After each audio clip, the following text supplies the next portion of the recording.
Hello বন্ধুরা, আজকে তোমাদের কাছে আমি একটা নতুন ব্লগ নিয়ে এসেছি।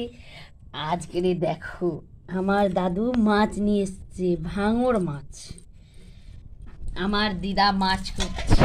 দেখো বন্ধুরা, ভাঙর মাছ কিভাবে কাটতে হয় দেখো, তোমরা শিখে নাও। যারা যারা মাছ কাটতে জানো না তারা তারা শিখে নাও, চট জলদি কিভাবে মাছ কাটতে হয় দেখো বন্ধুরা।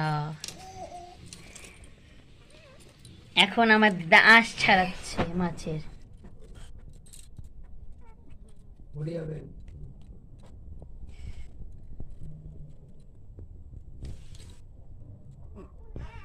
দেখো এবার মাছের পিস করছে। দেখো বন্ধুরা, রোদটা পড়েছে বলে ওরকম লাগছে।